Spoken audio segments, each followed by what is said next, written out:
26 जनवरी की परेड में पहली बार आपको रोबोट्स की एक बड़ी सेना दिखेगी। ये रोबोट्स इतने खतरनाक हैं कि दुश्मन को 3 तरह से बर्बाद कर सकते हैं। आप देखेंगे इसमें ऑटो बैलेंस का फीचर है। एक ऑटो बैलेंस में क्या है, या तो इसको धक्का लगे, ये देख सकते हैं वो खुद बैलेंस करेगा अपने आप को। इन केस कोई इसको ड्यूरिंग ऑपरेशन, अपने ऑपरेशन के टाइम पे इसको कोई हिलाने की कोशिश करे तो आप देख सकते हैं ये अपने आप को रेजिस्ट कर रहा है, ये अपने आप को वापस पीछे खींच रहा है इस टाइम पे।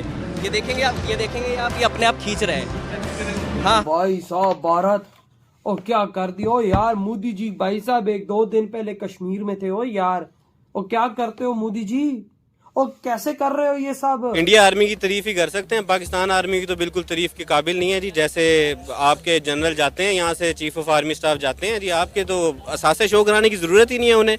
वो जाके वहाँ पूरा आइलैंड खरीद लेते हैं, इससे ज़्यादा क्या असासे शो करवाएं वो अपने। तो वो तो तारीफ के काबिल हैं, लेकिन आपकी आर्मी बिल्कुल, जो बड़ी पोस्ट पे बंदे बैठे हुए हैं वो बिल्कुल तारीफ के काबिल नहीं है, बल्कि उन्होंने तो मुल्क का सत्यानाश किया हुआ है। ये जो लैंड आर्मी है ना, पता नहीं कितने देशों को ये अकेले सिर्फ वो हड़प कर गया। तो कितने एयरफोर्स और नेवी की बात उसकी जरूरत ही नहीं है।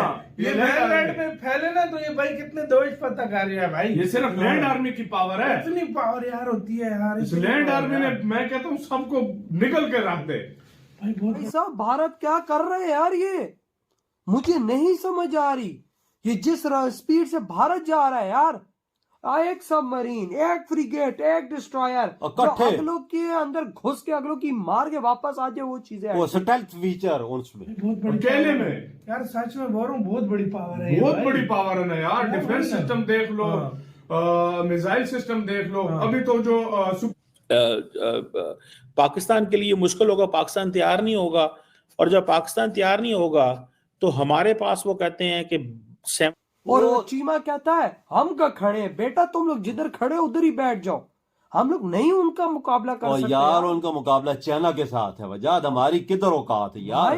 जय हिंद दोस्तों, भारतीय सेना ने एक बहुत ही ज्यादा अद्भुत तकनीक वाले नए हथियार का निर्माण कर लिया है, और भारतीय सेना के इस नए हथियार को देखकर चाइना, पाकिस्तान समेत अमेरिका भी हैरान हो चुका है। और अमेरिका जैसे देश यह सोचने पर मजबूर हो गए हैं कि भारतीय सेना आज के समय कितनी ज्यादा मॉडर्न हो चुकी है। कोई 15 किस्म की डिफेंस सिस्टम है, कोई 15 किस्मों की तोपों की किस्में हैं, कोई 15 किस्म के टैंक हैं, कोई 15 किस्मों के मिसाइल, 15 क्या 100 किस्मों के मिसाइल है, कोई 15 किस्मों के ड्रोन है। भाई ये क्या हो रहा है भाई, इतनी बड़ी ये जो लैंड आर्मी है ना, पता नहीं कितने देशों को ये अकेले सिर्फ वो हड़प कर गया। तो कितने एयरफोर्स और नेवी की बात उसकी जरूरत ही नहीं है। ये लैंड में फैले ना तो ये भाई कितने देश पता कर रहा है भाई। ये सिर्फ लैंड आर्मी की पावर है। इतनी पावर यार होती है यार। इस लैंड आर्मी ने, मैं कहता हूँ, सबको निकल के रख दे भाई। बहुत बड़ी अकेले में यार, सच में बोल रहा हूँ, बहुत बड़ी पावर है। बहुत बड़ी पावर है ना यार। डिफेंस सिस्टम देख लो, मिसाइल सिस्टम देख लो। अभी तो जो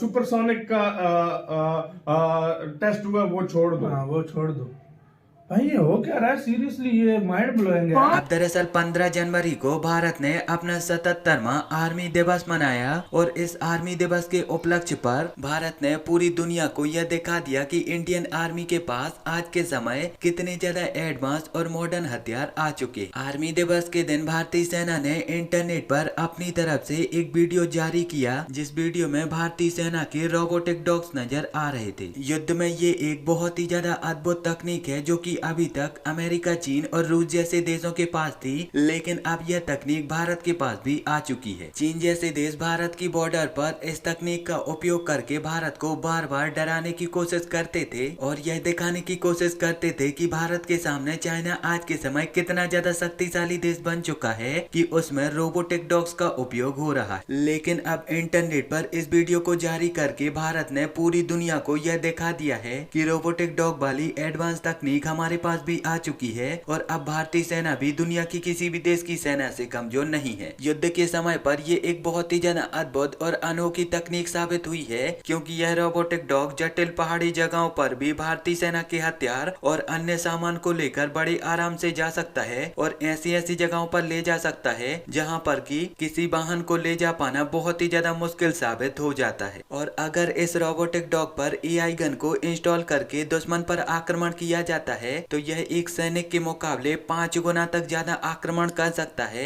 और इसकी छोटी साइज होने की वजह से दुश्मन को इस पर आक्रमण कर पाना भी बहुत ही ज्यादा मुश्किल हो जाता है और जिसकी वजह से यह दुश्मन को बहुत ही ज्यादा घातक साबित हो सकता है और हमारे देश के लिए एक बहुत ही बड़ा वरदान साबित हो सकता है। होता है एज इंडिया का मॉडल ये है, नॉन स्टेट एक्टर करते हैं।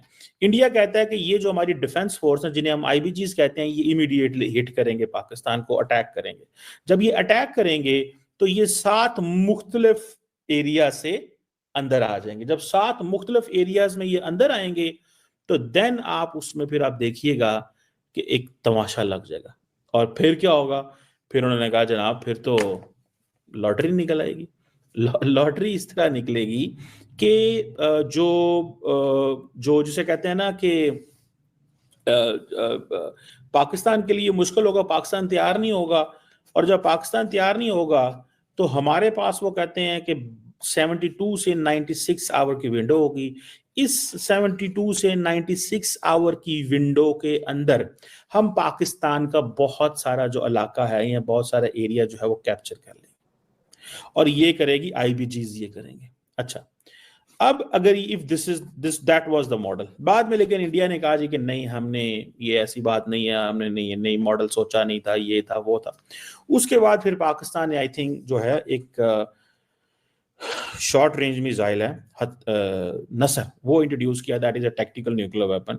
वो इन्होंने इंट्रोड्यूस कराया और इंडिया ने कहा जी कि ये जो हम 72 से 96 आवर के इर्द गिर्द इन पाकिस्तान के को कैप्चर करेंगे, इससे पहले कि इंटरनेशनल कम्युनिटी बोले, इससे पहले कि दुनिया को पता चले कि क्या हो रहा है, इससे पहले कि क्या सिचुएशन बनती है, हम जब ये इलाका कैप्चर कर लेंगे और फिर हम निगोशिएटिंग टेबल पे आ जाएंगे। कहाँ पे आ जाएंगे? निगोशिएटिंग टेबल पे आ जाएंगे। और निगोशिएटिंग टेबल क्या होगा? निगोशिएटिंग टेबल ये होगा कि भाई साहब, हाँ जी, ये आपने हमारे साथ क्यों किया, ठीक है। और फिर वो ये भी कहते हैं कि हम सारा कुछ अंडर दी न्यूक्लियर ओवरहैंग करेंगे। सो ये लिमिटेड, इंडिया कहता है जी लिमिटेड वॉर की पॉसिबिलिटी मौजूद है under the nuclear overhang.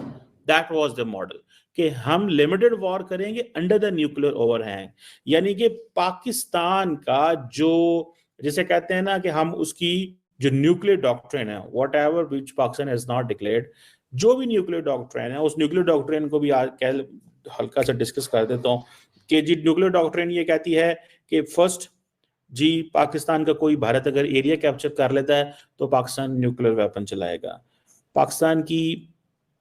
Pakistan को politically and economically India destabilise करता है तो पाकिस्तान न्यूक्लियर वेपन चलाएगा। पाकिस्तान के कोई ऐसा जिसे कहते हैं ना फोर्सेस को हमला करता है और फोर्सेस को जिसे कहते हैं ना पकड़ लेता है या उसको शहीद कर देता है, तो तब भी पाकिस्तान कहता है हम न्यूक्लियर चला देंगे। इसकी कोई पाकिस्तान के कभी किसी ऑफिशियल ने इसके ऊपर बात नहीं की, ना ये कहा। ये एक इंटरव्यू था, ये एक इटालियन जर्नलिस्ट को एक पाकिस्तानी ऑफिसर ने दिया था, उसी को मुख्तलिफ जगहों पे कोट किया, ये मुझे याद रह गया।